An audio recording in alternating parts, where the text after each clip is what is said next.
अस्सलामुअलैकुम। कल साबिक़ वज़ीर-ए-आज़म पाकिस्तान इमरान खान साहब का एक बयान नज़र से गुज़रा, जिसमें आपने फ़रमाया कि मेरी घड़ी मेरी मर्ज़ी, मैं इसको बेचूं या रखूं।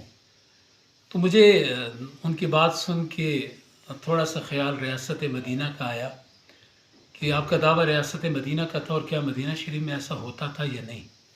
तो मैंने जो कुछ पढ़ा था उस पे मैं नज़र दौड़ाने लगा, तो मुझे इससे बिल्कुल बरअक्स रियासत मदीना का तस्वुर नज़र आया।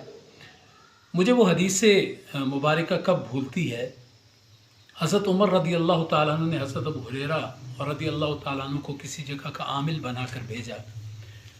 उनके पास काफ़ी माल जमा हो गया। हज़रत उमर रदी अल्लाह अन्हु ने उनसे पूछा कि तुम्हारे पास ये माल कहाँ से आया। उन्होंने कहा घोड़ों की नस्ल बढ़ी, लोगों ने तोहफे दिए। हज़रत उमर रदी अल्लाह ताला अन्हु ने कहा कि अल्लाह के दुश्मन, तुम अपने घर में क्यों न बैठ गए, फिर हम देखते कि तुमको कोई हदिया देता है या नहीं। फिर आपने हुक्म दिया कि वो माल बैतुल माल में दाखिल करा दिया जाए। तो इस हदीस और असर से ये मालूम होता है कि जब किसी शख्स को किसी मनसब की जहत से कोई हदिया मिले तो वो तो एक तो वो रिश्वत कहलाती है। जो लोग काजी को मनसब कज़ा पर फायज होने से पहले तोहफे देते हैं, अगर उनके अलावा किसी से काजी को हदिया और तोहफ़ा मिले तो वो कबूल करना जायज़ नहीं है। हाँ, अगर वो बतौर रिश्वत आपने नहीं लिया तो फिर वो बैतुल माल का माल है, वो मुसलमानों का माल है, मुमलिकत और रियासत का माल है, फिर उसको वहीं पे रखा जाना चाहिए। बल्कि मैं आपको रसूलुल्लाह सल्लल्लाहु अलैहि वसल्लम की एक और हदीस बताता हूँ। जाने कायनात ने इब्नुल लबे को मुसलमानों से सदक़ात वसूल करने के लिए मुकर्रर फरमाया। जब वो सदक़ात लेकर आया तो कहने लगा कि ये तुम्हारा माल है और ये मुझे लोगों ने हदिया दिया है।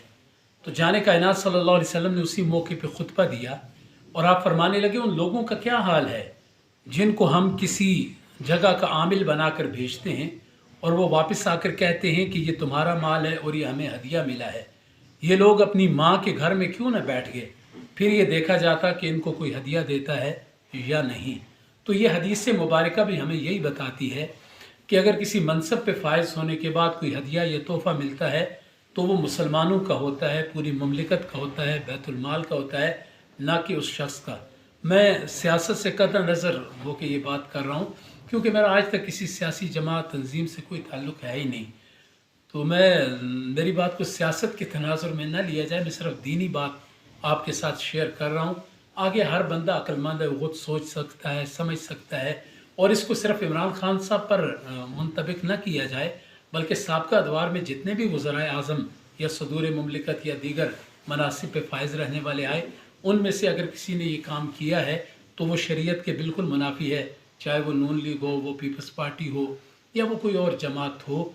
तो ये सब के लिए उसूल यकसां लागू होता है। अल्लाह तबारक व तआला हमें फ़हम नसीब फरमाए।